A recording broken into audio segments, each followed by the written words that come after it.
And yo, the Sports Bag Bros podcast is back at you the day after Memorial Day. We didn't have our Monday, so we're bringing it to you on Tuesday. And because we're bringing it to you on Tuesday, we get the chance to talk about all of the things that had happened since the last time we was on here last Thursday. So the NBA, we now have one half of the NBA Finals right now. They brought their broom to the table. We have another possible broom tonight as Dallas takes on Minnesota in Dallas. Woo! What's going on? Yeah, what's happening, man? Hope you had a good weekend. Yes. I had a great weekend. I went down to Indy, spent had quality time with loved ones, but I never thought we'd be coming back talking about the T Wolves down 0-3. No. I didn't even think the Celtics would sweep. And when you look at that Celtics Pacers series, it could be argued the Pacers should be up 3-1, Yep. even without Anytime. Halliburton. But if the game was 45 minutes long, they'd be up 3-1. Yeah, But right. and Man. maybe the same could be true for the T Wolves. They might be up 3-0 if the game was 45 minutes long. But you know, the Pacers don't have Jalen Brown nor Jason Tatum, and they lost Halliburton, so of course that's gonna have a major impact. But the T Wolves, and I mentioned this last week, because of Kyrie and Luca being closers, they need a good 8-point lead with a Yep. minute left. And I think that's holding true. They're right there. They're right there. In their last minute and a half, Mavericks have pulled away. They have the closers. T Wolves don't. Yeah, and Dallas hasn't had to blow them out. They just have to stay around, like you said, man. You have the closers, and I think I sent a meme to you the other day about. I think someone mentioned how this may be the best backcourt in basketball history. I don't know, maybe right now, of course, basketball history. I don't know about that, but these dudes are effective, and they're carrying this team. They are. It's probably a prisoner of the moment issue, right? They they look. I mean, they both scored 33, Yeah, but right. do The they have Alpha Twins. do to let them win a couple championships? Then you can start putting them up there in that kind of talk. A week ago we were talking about Ant. Everyone's saying, Bro, come "Is he on. Jordan? Is he Jordan's son? Is he Jordan's son?" Now you got people coming up with these Maury Povich memes. Michael Jordan, you are not You are the not the father. father. Come on. So don't be a prisoner of the moment. I mean, what No, happens if they get to the finals and they get beat by the Celtics in five? and that's true Are they too. the greatest backcourt of all time?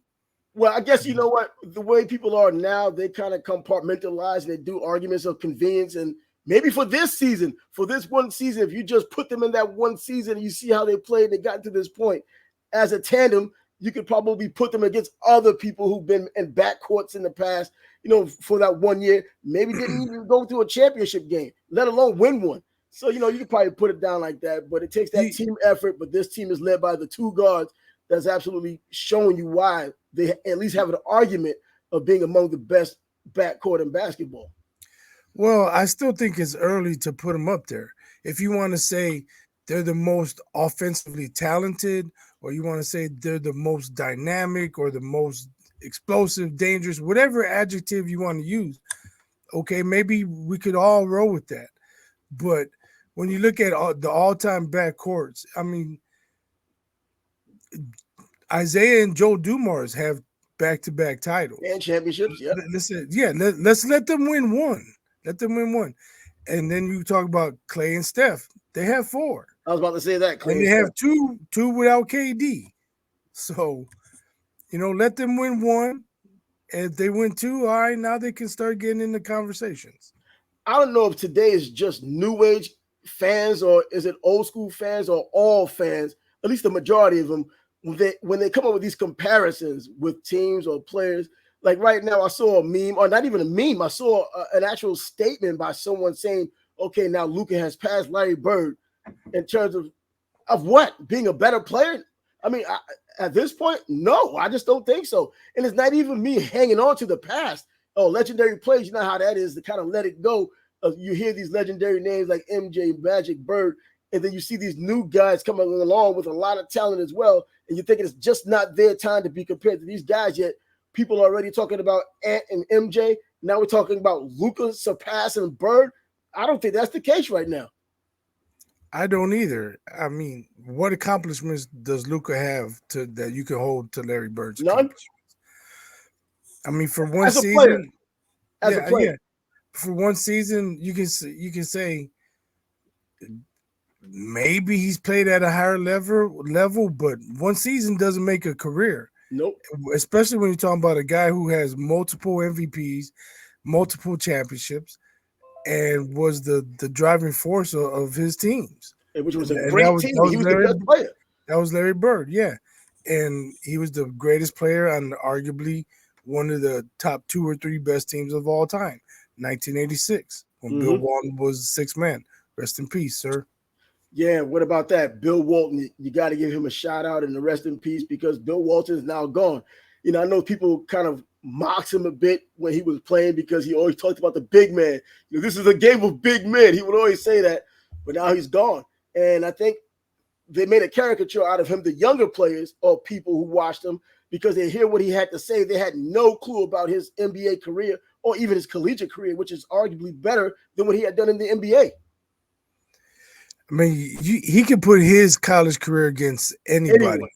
I believe they went 86-4 or 84-4, something like that. Yeah. And they were undefeated. I know that. What, yeah, twice? Right.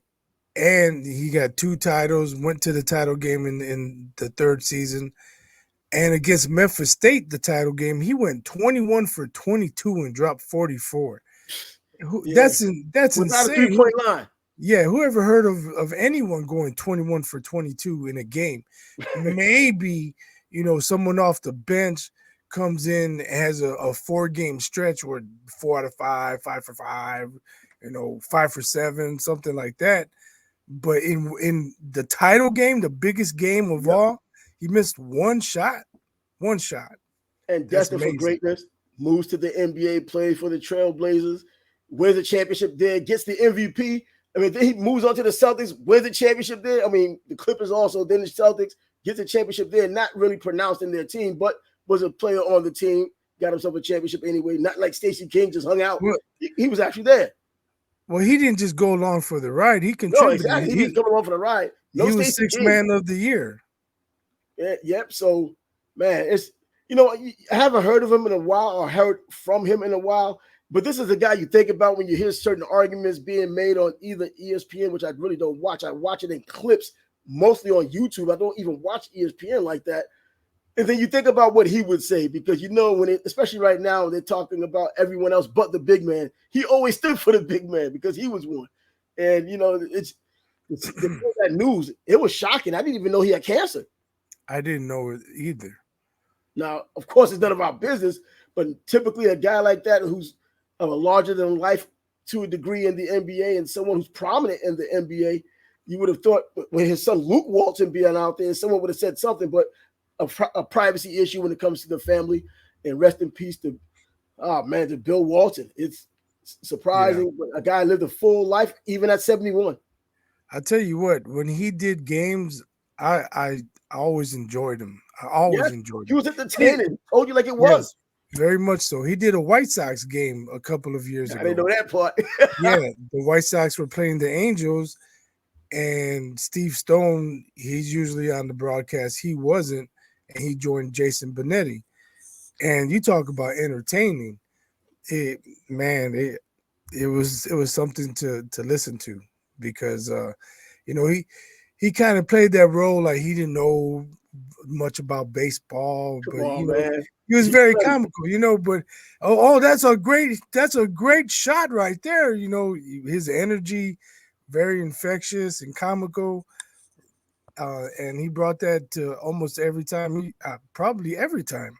Yeah, and a brilliant guy, intelligent guy. You hear his conversations and the things he would say on the broadcast, or even when they were doing interviews with him. You know, he was one of those academic guys as well. So it wasn't just a basketball player. He was the whole person. At 71 years old, you know what? In this day and age, 71 is not even that old anymore. Maybe because we're getting closer to 71, or because it really isn't that old anymore. But Bill Walton, now going with the ages, along with other greats and everyone else throughout history, and he passed away at a time where basketball was going on, and basketball right now is on the forefront. His sport. Right. Yeah, the best description I could give him is a true legend. Yeah, he is. He won championships. Underrated, if you call it. Yeah, he won championships in high school, college, and pro. Every level he was at, he dominated. And the only reason he's not mentioned with the all-time greats in the NBA is because of the injuries. Yeah, the feet, man. Yeah, because but he still won the MVP. He still got a Finals MVP in spite of the foot problems and the various injuries.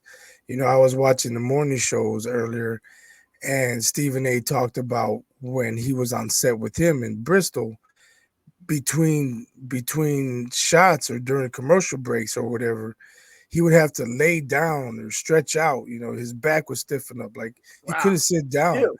Yeah, and then they'd be like, "Okay, we're going on there," and then he'd snap the fingers and he'd be right back, and you could not even tell that he was in pain.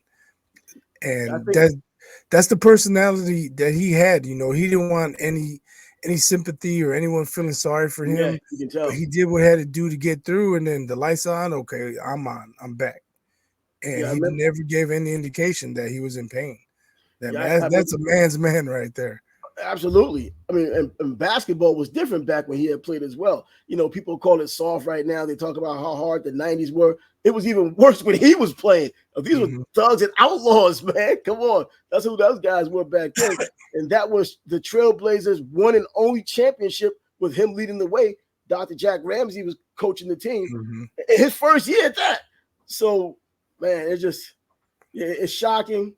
You know, I mean, once again, rest in peace to the big man, because he was always proud of the big man. I think I had mentioned it on a past broadcast or podcast of ours. There was a documentary on him, and there was, I think when he was still in Portland, Dennis Johnson was around or something, and the crowd was getting hyped up, and he got, you know, the adrenaline started pumping, and he went out and played and had a great game, but he paid for it. He was not supposed to play.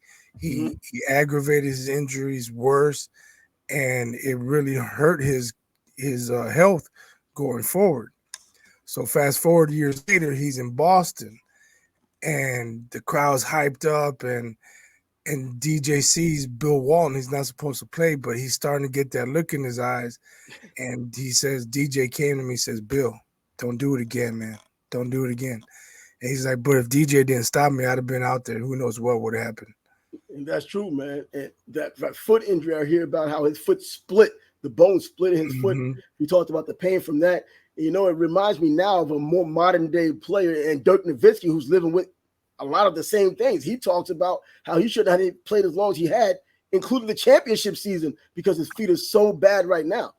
And, you know, we see these things on television, these heroics these guys put up on television, and don't realize behind the scenes what these professional players for year after year, all these years of running up and down that hardwood floor, not just what you see during a game, but during practice and even in the off season when they're just BSing with friends. You know, John Morant goes to camps and all these other players go to different gyms, YMCAs, picking up a dude. They just can't get it out of them. You know what I mean? They just play. And to see how their bodies end up afterwards, man. I mean, the NFL, you could expect that. The NBA, you don't expect it as harsh as it really is. Yeah, that's true. And especially big men, you go through the history of the NBA, and you can name a bunch of people who have feet problems. Kevin McHale also. No support, no shoes, man. Come on, that's what that came down to, man. Those flat, no arches, just flat foot shoes, man. Guys still playing hard with those. But anyways, man, and you know the irony, I guess, if you want to put it that way, the Celtics come out and they close out Indiana. You know, the old Celtic, not necessarily doing it for him, but I'm sure he was on the brain. I mean, he's one of those heart and soul guys. Yeah. You know what's crazy about that series? I mean, we talked about it. The Pacers could arguably be up 3-1. But in last night's game, I think it was Jaylen Brown. No, when Jaylen Brown kicked it to the corner to White, he splashed that three with 1:30 left. I said, "Oh, that's game." I knew the Pacers weren't going to score again. I just knew it. I said, "That's game." It's like I've seen this movie before. I know how it ends. And of course, they went down. They didn't score. They had a foul. Now you're playing the fouling game. Yep. That I don't know. It's just crazy how they could never come through under 3 minutes left. And it finally went under, by the way. Did it? Come on now. It finally went under, man. 112, I believe, between these two teams, or 212.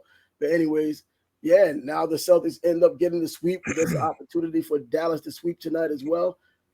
They're a 1.5-point favorite for all Vegas may know or may not know. Because you know what? Charles Barkley said something the other day. I don't know if you remember or heard it, when he was saying, how about Dallas just sit Luka right now and give him a chance to rest for the championship? Bro, even with Luka, they're not just blowing teams out. They're not blowing Minnesota out. They're beating Minnesota. And sometimes they're coming from behind to do it. Why would you sit him down when you barely beat them anyway? That's just something Charles said for attention or what? I don't know. Maybe he thinks they can give one away, go home. Don't give anything away. You need your rest. Yeah, no, I hear you. I'm trying to rationalize his comment. I don't know. I'm not saying I would do it, but Luka does look like we know he is fighting through injury. Yeah. But so maybe a couple extra days of rest could help him. I don't know. Absolutely. Get rid of these. Now they run the risk of losing game 4, and then the Celtics get even more rest. Yeah, so if that happens. You don't want to play around, man. You can say, oh, no team's ever come back from 0-3, but the Yankees know before that, no team had ever come back from 0-3. The Yankees, come on now. I remember that. I'm just saying. Yeah, man. It's always a first time. Yeah, man. In NCAA, a 16 had never lost to number 1. Yeah, we saw happened now. Yeah. We saw it hadn't happened twice already. I mean, the 1 has never lost to a 16. I said it back. 1 lost to a 16. Well, what was it? Baltimore, Maryland, BNBC. What happened to Purdue? Yeah. And who did? When Virginia lost to number 1. Yeah. But yeah, man, ridiculous there. But as far as right now, you try to get the rest as possible. If you could beat this team, get them out of there. You got every advantage in your favor. You have the momentum. And, you hear people hear these stories. Well, I'm guaranteeing I'm not going to lose, bro. You have a say in the matter, but it depends on who else stands up. Anthony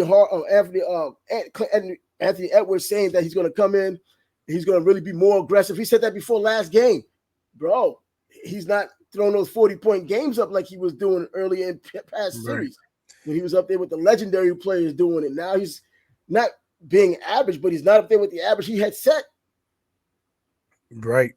But I saw a statistic. Karl Anthony Towns, who claims to be the greatest shooting of big man of all time, is 4 for 32 from 3-point range. Whoa. Yeah. Whoa. That's not even top 100 big man shooting percentage. Sounds more like half court range. That's the average there. Against the Nuggets, I was telling you, I'm screaming at the TV, get in the post. KCP's guarding you. And you got a guard on you, man.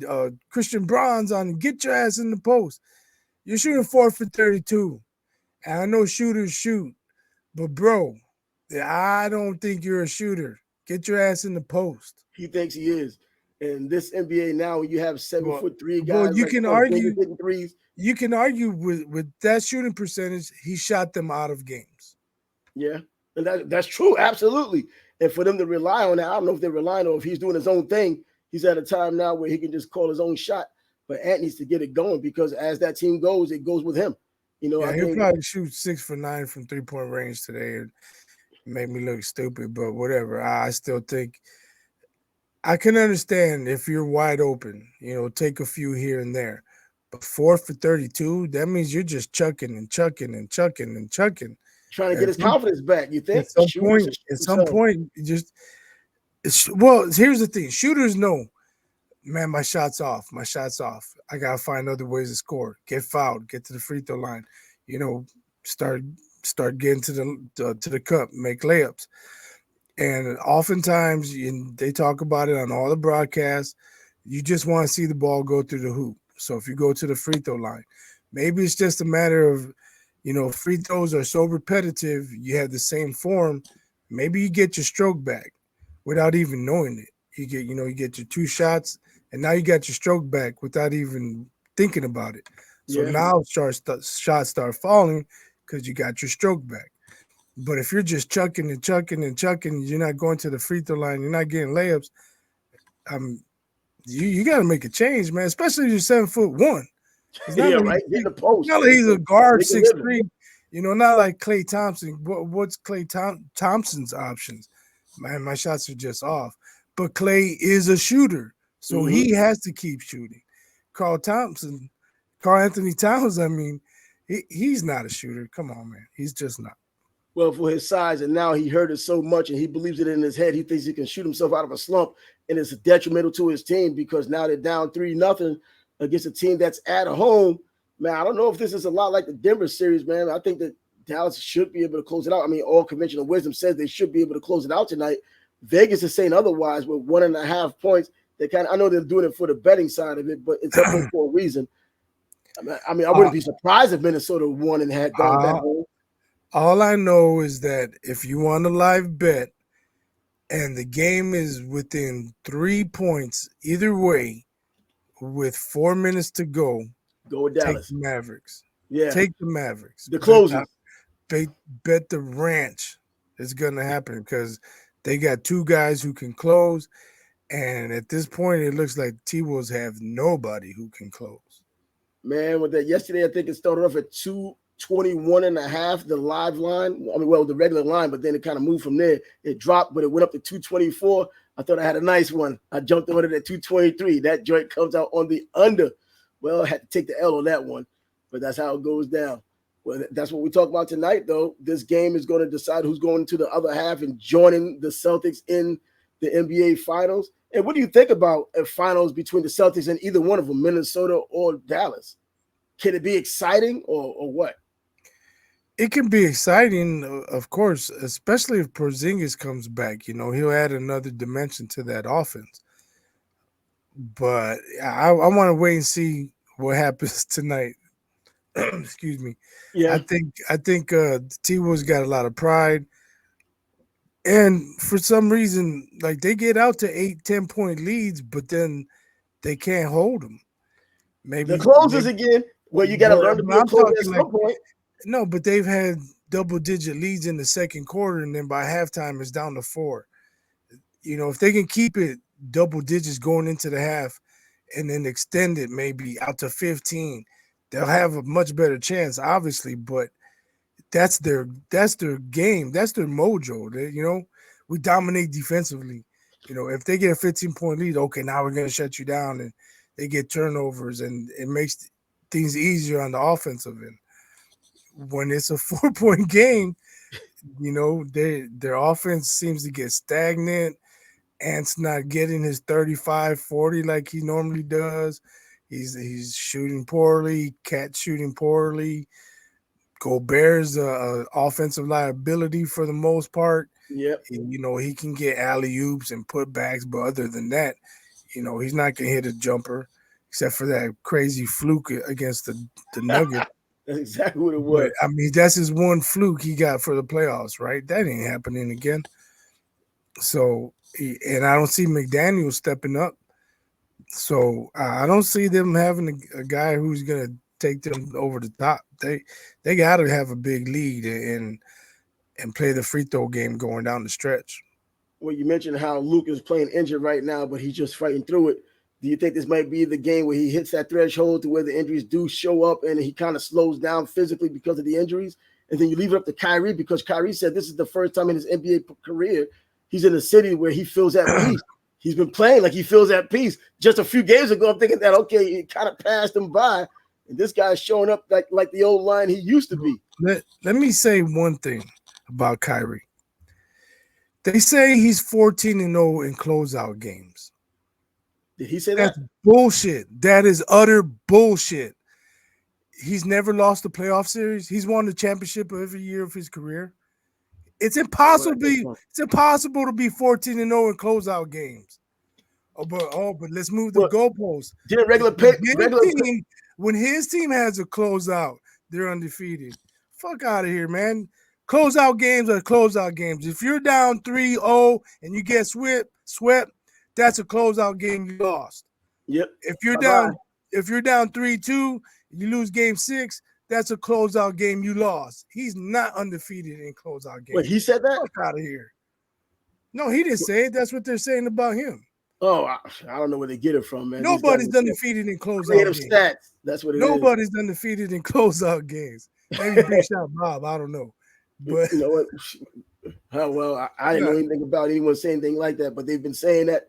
You know, you can't take what they say as gospel anyway, man. You got to do your own. Saying, like, crack people staff they want to research. come up with all kind of stuff to promote guys and this and that, but it's bogus, man. It's bogus. And this is way off topic. We've been conditioned to believe lions are king of the jungle. They don't live in the jungle. They're on the Serengeti. Tigers live in the jungle. And the tigers would whip a lion, man. More active than a lion. Yeah, tigers. Yeah, they're bigger, they're stronger. A tiger would fuck up a lion if a lion ever went to the jungle. Lions don't live in the jungle. Detroit Tigers beat the Detroit Lions. Huh? You can't believe the things we've been taught. Not all of it. Oh, yeah. Well, you say things enough all the time for a long time, people start believing it, and they see the facts out there. They still want to believe what they've been told all this time. But since you want to pivot on something, we can pivot on. We forgot to mention fight week is up. Wilder versus Zhang, heavyweight fighting this Saturday. Hey, somebody's career may just end with a win or a loss. Loser go home match. Loser go home. I think it. You know what? This will be a fight where we'll get a chance to see whether the Wilder has finally got to a point where he's showing serious slippage from those 3 Fury fights in particular, and the age, regardless of the knockouts he's had on his career, the age is starting to be a factor too. The reflexes aren't there. You can't pull the trigger like we saw against Joseph Parker. We'll get a chance to see, is this the culmination of a career where he slowed down, or is Zhang, who gets tired, but he knows how to fight fatigue? They both do, but he's a big puncher too. This is a big fight for Wilder, I believe. If he looks good, he can make a claim that he deserves a shot against Usyk, possibly. And that would be a big money fight for Usyk as well. Yes, it would be. As opposed to trying to chase money to fight Joshua a third time. But again, we have to see what he looks like. He didn't look good in his last fight. Terrible. He's got a lot to prove. We'll see if he can do it. We'll see if he has anything left. But he has a lot of questions to answer. Yeah, even for Deontay Wilder's standards in terms of overall skill, what he did the last time he fought against Joseph Parker, man, that was beyond the pale. I mean, he could not pull the trigger on the right hand. He was just almost staring at the ref and looking for warnings when he was getting punched, or he didn't have his mind on the fight in front of him, got punched again, and Parker came after him, man. I would never have picked Parker in that fight. I've seen Parker fight. I thought he was a solid fighter at best. I thought along the lines of like Derek Chisora and Dillian White kind of fighter. He obviously isn't.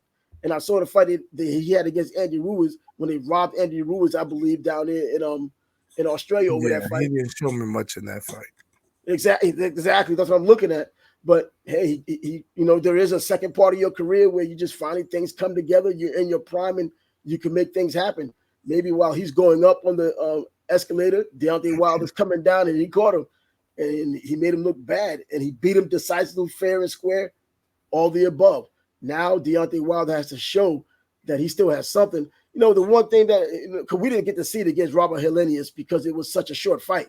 And it was a one-punch fight. Helenius had a little hiatus of his own before the fight, so he got knocked out. And there's really no telling what damage was done from the previous Fury fights or nothing. The last fight kind of gives you that idea that, you know what, those fights that caught up to him.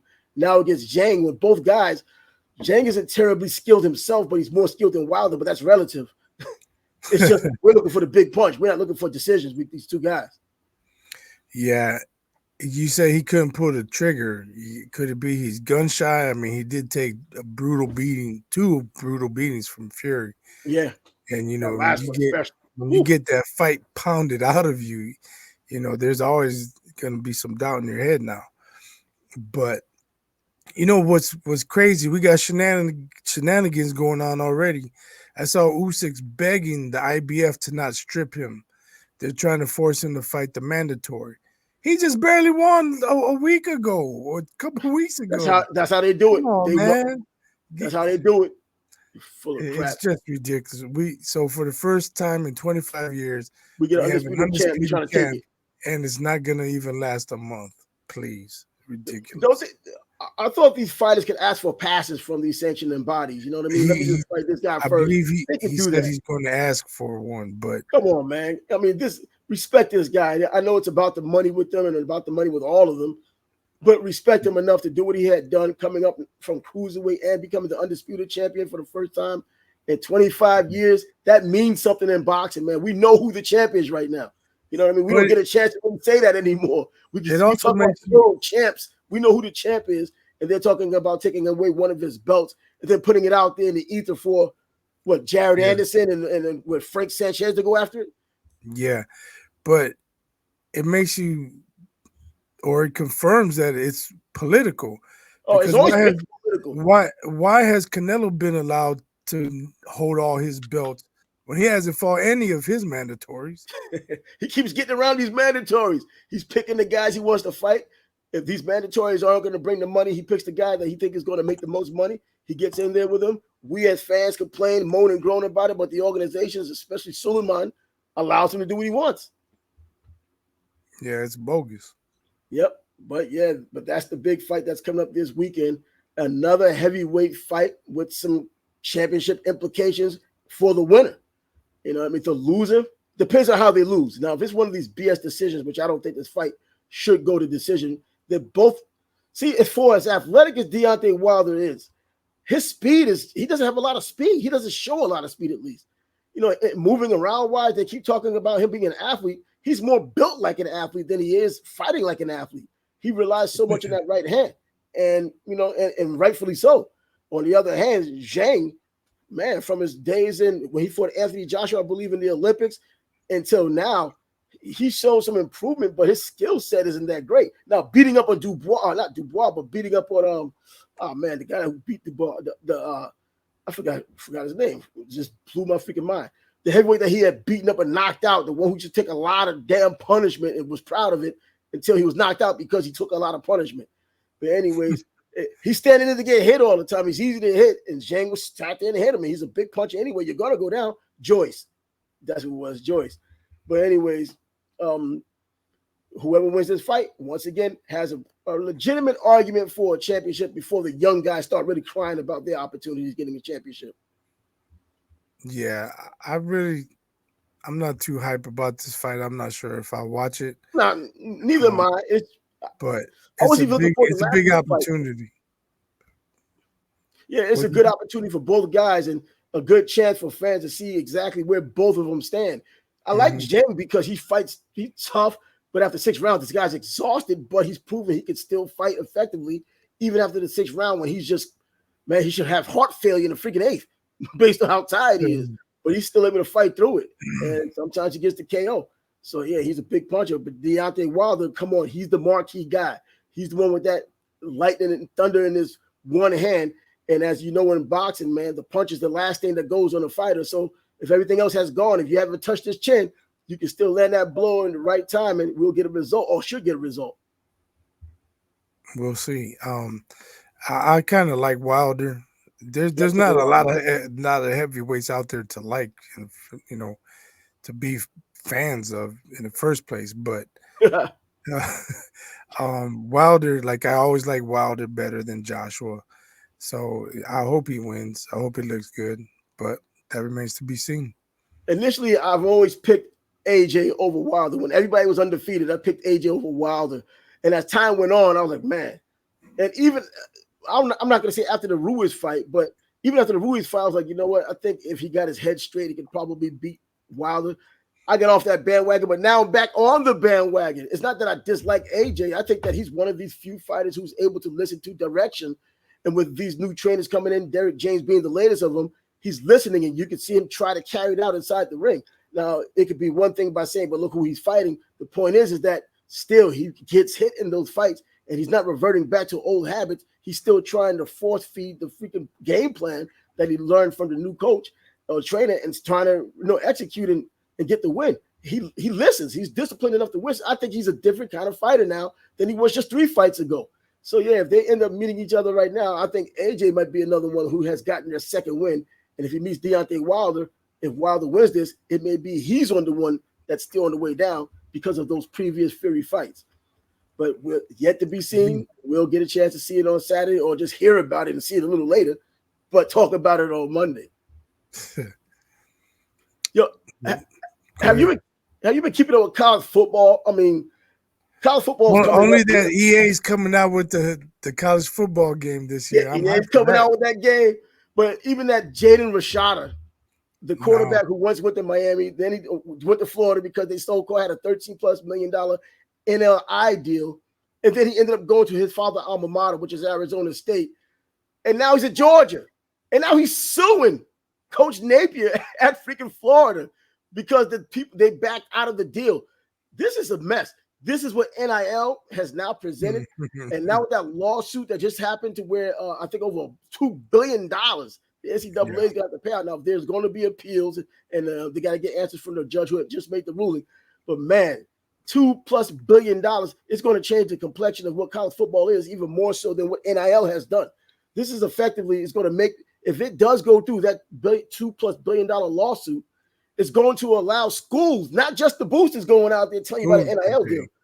Right. Jim Harbaugh, if he was the coach of Michigan still, he could go to your house and like, yo, bro, I'll give you $100,000. You cut it out of school. Now they're essentially free agents like they look like right now. Everybody, you can have real super teams now coming together in college football. The coaches can now, the recruiters can talk to the players and coaches, talk your high school coaches, probably even give them some money, do whatever they have to do to get a player. This is what it's turning out to be. Yeah, SMU should sue the NCAA. Like, this is what we got the death. This is what we did. We were just 40 years early. What are you doing to us? Right. Come on. Get paid that interest from all those years of ridicule. Now they're following the SMU blueprint when everybody had a Datsun 280ZX and condominiums. Come on in Dallas. But, man, this is what's going on in college football. And also, since we're getting it kind of creeping into this college football, the magazines come out next month is June, which is next week. The college magazines start coming out, especially the SEC Athlons, which that's probably the best seller of them all. But Shiloh Sanders filing for bankruptcy. Deion Sanders' son.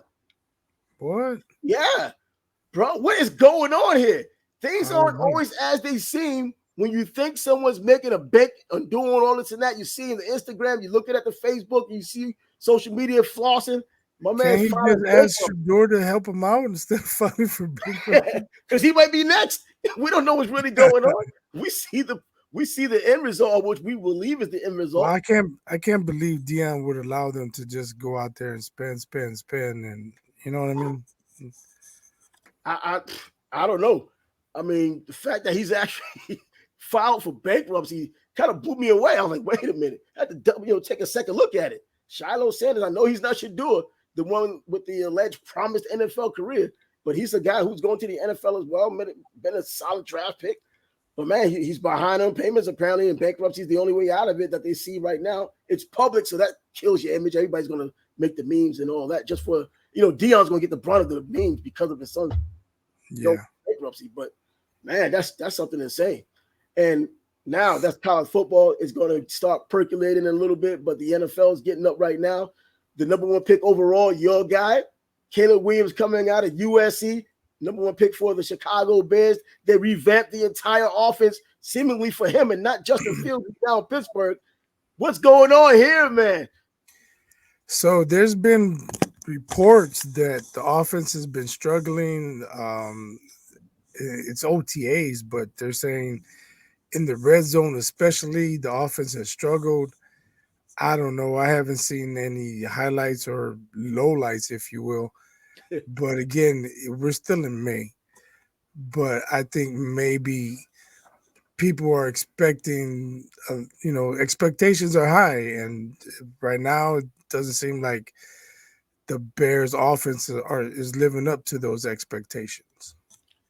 Man, it is OTAs. There's no equipment on. You have helmets, you have shorts, you have shells, and people are going to blow up any story they possibly can, especially when you're talking about the number 1 pick overall. I mean, but these are things that even though if they don't come into fruition when it really matters, or even just in the preseason or as camp is going on, they start giving the reports and we see things trending a certain way. This is what we were kind of thinking about before he was drafted. Wondering if he's the real deal. Now, when you ultimately get him, he's saying the right things. You're hoping that he's an upstanding guy. You're just hoping for the best. But based on what we've seen in college and what we kind of made our decisions on going into the draft, yeah, first rounder, but the number one pick overall and generational, as they keep using and saying. I didn't think he was that kind of guy. Now, I'm not going to use OTAs as the reason why if these stories are true. But, man, Plus, I think it was 7-on-7, so it's not even real football. Yeah, 7-on-7. Yeah, it's not real football, but this is where you really show what you can do as a quarterback, though. You know what I mean? You got your receivers out there, you're throwing your balls, and you're supposedly getting it. It's easier to learn the playbook because of the 7-on-7, knowing what your receivers are doing, getting that rapport with them. And I'm sure he's not the first one to ever go through problems in a freaking camp, but the number one pick overall is going to get that scrutiny. Now, I wonder how Peyton Manning might have done in his first 7-on-7. If we had social media around back then as we have it now, we might have heard a whole lot more of what he did wrong. And he opened the season getting a whole bunch of interceptions in his first year. So that's not something we don't know. I don't know, but also, like, Bears fans, they're not a forgiving bunch. Like, if he comes out game one, even in the preseason, let's say he misses his receiver by 5 yards, first pass, and then the next pass is interception. They're like, oh, we got a fucking bust. We should have drafted Jaden Daniels. Yep, that's how it goes. But it's only one series. But that's Bears fans for you, man. Man, that's Philly fans. That's New York fans. Now that New England has a right to complain, it's probably their fans now. Dallas fans all the time. Yeah, man. But yeah, I can understand Chicago's. Man, but I think out of all the substantive moves that have been made in the offseason, including the draft, the Chicago Bears probably have done the most to put their rookie quarterback in a position to succeed. You know, I'm not even going to ask what could Justin Fields have done with the moves that have been made by Chicago. We got to go with what is right now with Caleb Williams. They made this team and gave him every opportunity to be the guy. Coming into camp, walking into preseason, he will be the number one guy. There's no sitting behind the bench or sitting on the bench for someone to show him the way. They're just going to put all their eggs in one basket. And if the talent's there, it should flourish. And at some point during the season, I think the C.J. Stroud effect really affects them as well. Everybody's thinking, okay, we don't need exactly what he did, but we want to see some type of upside. Yeah, like I said, expectations are high.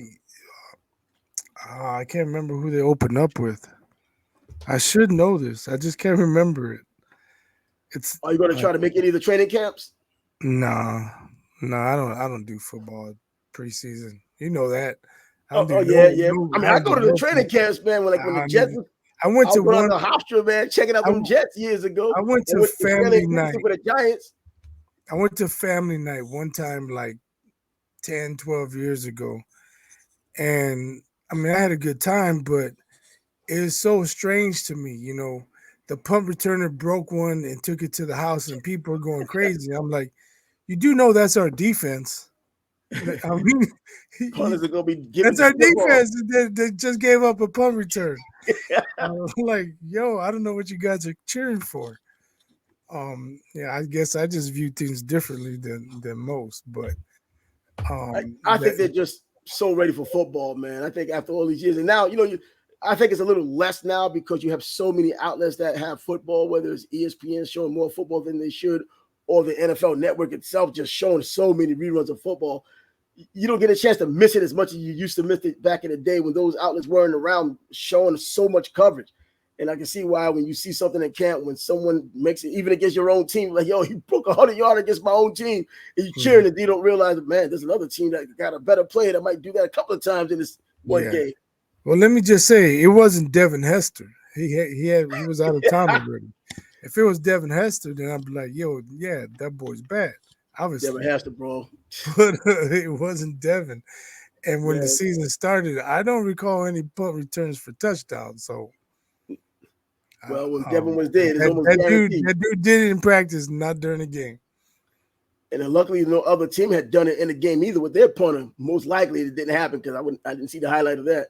But Anthony Richardson coming back, he's excited. Most players are going to be excited, especially a player who ended his season, his rookie year, the way he had with Indianapolis, looking better than I expected, but still making a lot of the mistakes I expected him to make as well.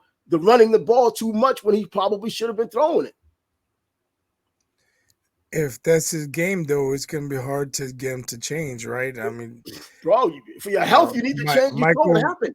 Michael Vick wasn't able to make that adjustment. Lamar Jackson seems like he did, but now when he tries to run, he doesn't have the extra gear like he used to. But you know what? Lamar Jackson says he lost weight and that he's going into this year faster than he was before. I don't even think it's a weight thing anymore. I just think that it's the grind of an NFL career for a running quarterback who's been banged up and injured because of those same runs and then still getting banged up when you're sitting in the pocket trying to be a passing quarterback. I think it's just the wear and tear of the NFL. That's why you're slower and you just happen to be heavier because to take the blows you were getting. I mean, even Michael Vick, year 6, he's not an old man, 28, 29. He still wasn't running as fast as like when he was rookie. The NFL isn't made for running quarterbacks, not for the long term. If you want to have a franchise that's going to do some special things, I don't think you can have a quarterback who's exclusively running, because regardless of what people are saying up until this past season or even a little bit the season before, Lamar Jackson, you thought about him, you thought about running. I mean, you can see him with the 8 yards per average carry or even 9 yards in some games, and they're still losing a game or just squeaking by in a game. Man, you need your quarterback to really be cerebral, read defenses, and run intermittently and surprise your teams. It's hard. And if Lamar Jackson's working in the passing department, you have serious issues in the running department. If he could just take off with people playing man to man, everyone's back's turning, he's picking up an easy 15. If he's in that position, like he's seeming like he's trying to get there. Now with Derrick Henry in the backfield with him, bro, it's going to be a different kind of NFL to watch with that team this season. Yeah, it's going to be interesting. We'll see. But I'm not in football mode yet. We're still not quite yet. They're trying to inch on in there. Just had to throw out that Shiloh first to set up the football state. And now Shiloh just insane. And then, of course, what's going on in the You talk about the magazines coming out. I saw a top 25 that had Nebraska in it. I'm like, what? Okay. Look, they have Miami in this freaking list. And, with the players that they had gotten in the offseason, I could see why they're on the list. But as great as Mario Cristobal has been as a recruiter for Miami and even Alabama, directly attributing what he had done as a recruiting coordinator to the championships they eventually had gotten because of it, he has to prove that he can make those game time decisions. And we already know that game time decision he blew last year. And that's going to be on his record. That scarlet letter is going to be there until he's able to prove that he can win. I'm looking at a lot of these Kane sites, and they're talking about a minimum of 10 wins this year. Man, I'll wait till we get to 10 wins to realize this, man. I'll be down at the Florida State game, by the way, this year. This time in Miami. Hopefully there's some revenge. Hopefully there's some damn revenge. But it was close enough last season. Come on now. We got a freshman quarterback out there. Yeah, it was in doubt in the fourth quarter. That's all I wanted. And it was a damn good game, man. It was worth it. But, Ward coming in from Washington State and looking at them in spring practice a little bit, things look open. But once again, that's our own defense he's doing it against. Uh-oh. So let's see how that works out. Come on now. Yeah, so, the magazine's coming out, man. It's going to be huge. My favorite magazine, I think Lindy's is my number one magazine. Athlon's is up there, but Lindy's, SEC, my number one magazine. You had, the Sporting News. I don't even know if they're really putting in the entire nationwide magazine out, or they're just staying regional. But Streets and Smith used to be my magazine, my go-to, because they talked a lot about the high school guys. They're not even around anymore.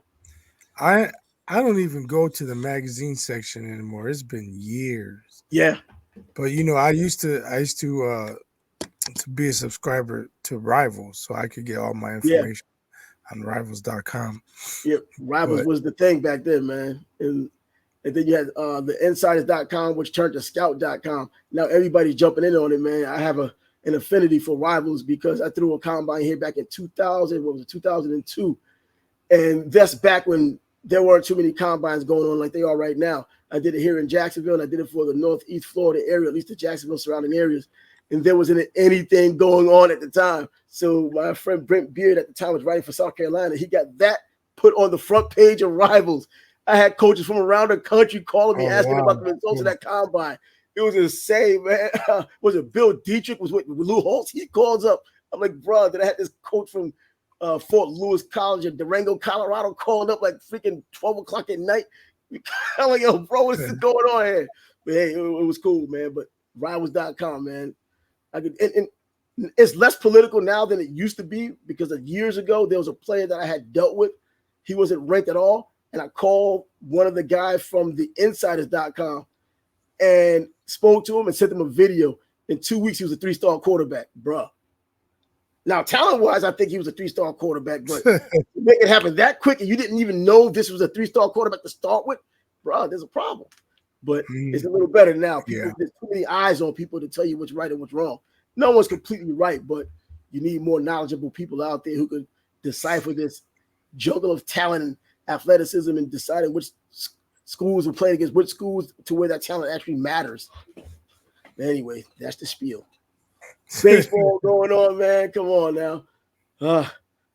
Ronald Acuna out for the year again, torn ACL again. Non-contact, right? I don't remember how it happened. I thought so. It was non-contact. Wasn't the last one non-contact? I don't know. Well, I mean, you think baseball, what kind of contact? Yeah, I know, right? The ball hit him in the knee. He blew up his knee. Come on. I don't know. That's unfortunate. The only positive I can see about that is the way I had run into Ronald Acuna here in Jacksonville in terms of going to a game when he had a rehab assignment against the Jacksonville affiliate here, the Marlins affiliate, the Jumbo Shrimp. He came with Gwinnett, came down here and just showed these young kids how he can play coming back from his previous injury. Now it looks like it might play out that way again if he stays. Yeah, but how soon will he be coming back, though? 10. You know what? I'm looking at 10 months before the next season starts in minor league baseball. So 10, 11 months, bro, that's about the time you would do for rehab. You know what I mean? The surgery. I don't even know if the surgery happened yet. You usually wait for the swelling to go down, all that other stuff. Get the surgery, get back out there, do your rehab. Once you're able to walk again, which might take 3 months, 4 months, and then you do your rehab, and then you got to do the timing thing, and then you probably put him out there, single A, double A, move up to triple A by the time next May, and then he'll be able to join the team in the flow probably by, I don't know, June or so. I don't know. Anyway, bro, he's a star player. He wasn't having a great year so far this year, but he's that kind of guy you can almost guarantee that in the second half of the year, he's finally going to get back to Ronald Acuna-esque play. Yeah, you would think eventually he would get on a hot streak and get his exactly. And Ellie De La Cruz, man, dude stealing bases like he Ricky Henderson out here. Bro, getting it, man. Last I saw it, on pace for 110. Bro, so Ricky got 130 something, 138, I think, 136 something like that in one season. So, that's crazy. I told you that wasn't even close to Ricky. Yeah, but hey, the Fever got their first dub. Yeah, they got their first dub, and people are still coming at the Caitlin. But hey, that's going to happen. You're the number 1 pick overall, regardless of what happened. I hear something today about, well, there was a poll done by the women in the WNBA, and they picked Angel Reese as the rookie of the year so far. Bro, with the league being over 70% black and coming out with that nonsense they've been saying from the very beginning, where the hell you think they were going to vote? And then Diana Taurasi kind of balancing the scales. Come on, man. What do you think they were going to vote? When the real people who need to vote, and we're hoping they're not taking any political stance, we'll see who's legitimate. I mean, if Angel Reese is going to get it, she's going to get it. But I guess with all the hype that Caitlin had come in with, it would be apropos for her to win. The thing about it is she's doing fairly well. It's the turnovers, but she's doing well when she plays. She's scoring her 20 points. The last one, she got nearly a triple double. And I don't think the schedule makers did the Fever any favors. I saw one game they played, and the Fever were at 9 games, and the other team was at 4. Why the fuck are the Fever playing twice as much as everyone else? And then they played in LA Friday night, then they played it back-to-back in Vegas. Vegas, yeah. Why is the NBA eliminating back-to-backs, but the WNBAs got the Fever playing back-to-back? And then people they're just like, glad to be there, man. They're like, y'all don't fill it up anyway. The NBA has many more games. What's wrong with Caitlin? She only had 8 points and blah, blah, blah. I think she still had 7 assists and 5 rebounds or something. Yeah, she almost hit a triple double. That's the thing. Is she's not just a scorer. She's going to contribute in other ways. But I'm like, that's her first back-to-back. She never played back-to-back nights before. Yeah, and that bro, it takes it out of you. And going by the way she plays, now I'm hearing people saying that she just stands around. She doesn't know how to play without the ball. And man, you're hearing everything. They're just micromanaging and micro scrutinizing her all the time now. And this is what comes down with being the number one overall pick and being the transcendent player she came into the league as. You know, and it's unfortunate that they're using Angel Reese as her opponent more than anything else. I hear these two don't mind one another, which I disagree, because it seems like Angel Reese, every chance she gets, she's taking a damn shot. Caitlin's not saying a damn thing, but this chick is taking a shot. I saw a picture just today of Caitlin, and she looked pretty gaunt just from a couple of weeks ago. Man, maybe this stress is getting to her performance and the back-to-backs and playing like she's never had to play before. And everyone's coming after her. Yeah, they've had a very difficult schedule, and it's not like they're just playing also rans of the league. They're playing top teams too. Yeah. I don't know. It almost makes you think that the league did it intentionally. Set it up. Yep. But you know what? She's gonna have to deal with it, man. When you're that kind of a star player and things are going down like that, you got to find your way through it. You know, because the haters are gonna hate regardless. So even when you're doing well, they'll find a reason to hate. They'll say one thing or the other, and if you're succeeding, if you're failing, they're just loving that you're failing. Because I've been to enough of these pages where they're loving that she's not getting 10 points or she's getting less than 15 points, and they're just going to keep bringing up Angel Reese as if that's her nemesis. That's not her nemesis. You know, we've seen people like Angel Reese before. I've said that so many times. Is Angel Reese better than Candace Parker? Hell no, not even close. Never will be. Oh, I just remembered I sent you a message because I was watching the game Friday night. Not all of it. After the NBA game, we found the Fever game, and she had nine assists at the point where we started watching. Yeah. And she threw a dime inside. The girl didn't catch under the basket, so that should have been assist number 10. She kicked one to the corner, girl wide open, airballed it. I'm like, okay, that could have been 11, but okay, that's a 3-point shot. We won't count that one. She on a pick and roll, she drops another dime. The girl gets it. It gets stolen away from her, but she was at the dotted line, so most times that's a basket. So that's 11 assists. And I remembered that her coach was telling her she has to learn to trust her teammates. She's no longer at Iowa. She has more talent around her. And I call bullshit because whenever she dropped dimes at Iowa, it was easy layup. Easy layup. What's that girl's name? Stuckey? Or kick it out to Gabby Marshall. Splash. She got her assists at Iowa. She's not getting them like she did at Iowa. Nah, and that's part of being a bad team. I don't know if the Fever are more talented than the Iowa Hawkeyes. You said they're a small team too, right? I mean, they're a small team and they can't catch. I guess they have small hands as well. They can't catch the freaking passes to get these assists completed. And then another thing, you know, it seems like she's still trying to find her way. Maybe she doesn't want to, you know, step on toes. She's not playing Caitlin's game like freaking play, man. Like she wants to be. So I kind of feel like the coach is trying to rein her in, or she's got handcuffs on her. It might have to be where they get rid of the current coach, bring in the coach like when Doug Collins coached the Bulls. Yeah, Michael, right. go do your thing, man. Just go do your thing, and try and bring your teammates along with you. That might be what she needs. She's that kind of player. I'm not comparing her to Michael Jordan. Stop if you're thinking that. She'll be the Michael Jordan of the WNBA. The situation where Doug Collins allowed Michael to do whatever he wanted, right, with the ball. That's what she needs. And I'm not saying she's gonna average 37. I'm not saying she's gonna, lead the league in steals. This is still the WNBA. This is still overall not a great league in terms of talent because we're used to seeing just the best in the world when you're looking at the NBA or even some of this international play. These are still just decent basketball players in which the McDonald's All-American men's team in high school could beat the champions. I'm thinking that's the case. So there's not a whole bunch of talent like we're just thinking going from high school to the NBA or even college to the NBA. She's come from college to the WNBA, which is, in my opinion, not that big a jump.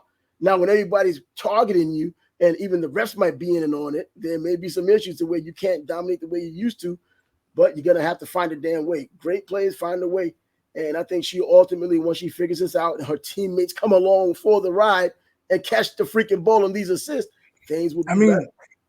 She's still in categories with only a few other women who are all-time greats.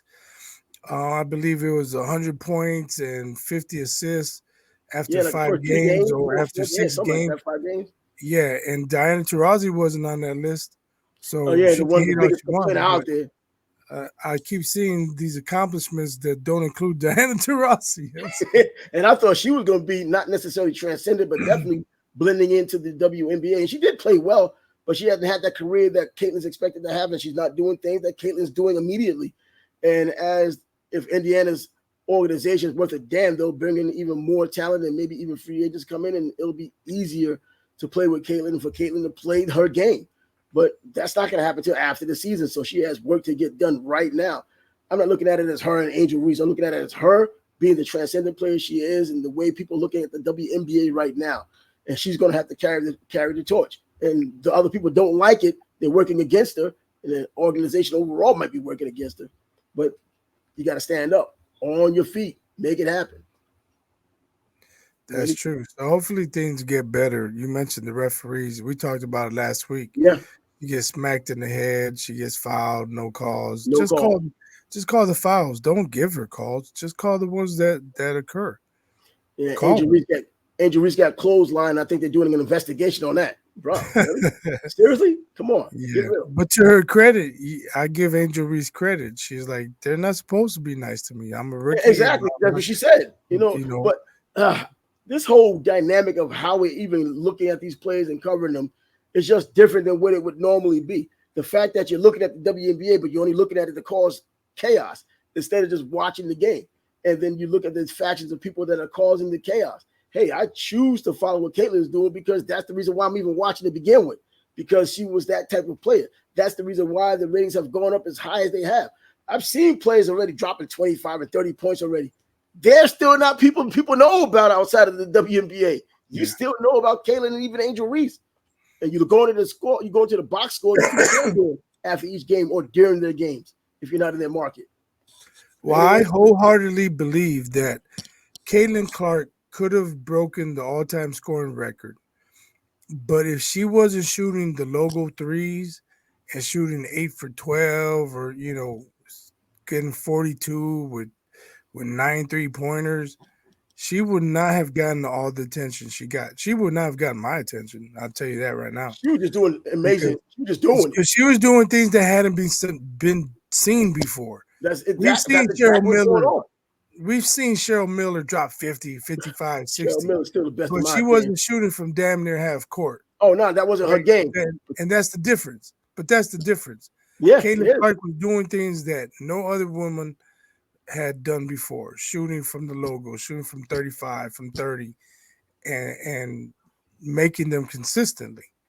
And the haters completely forget that part and just make it about race. She's only getting this because she's the white girl. No, she's the white girl doing things you had never seen her do or seen anyone do in your entire league, black or white. There've been other white players in your league. Diana Taurasi is one of them. Sue Bird is another one of them. You just go down a list of white girls who've been in the league, and none of them are like this coming into the league. And right now, based on everything that's happening, playing for one of the worst teams, and statistically right now, record-wise, the worst team, she's still getting her points, even though it's coming hard. Mm-hmm. And that's why I said, let's remember, Steph was not Steph. Nope. The first few seasons. Injured Steph.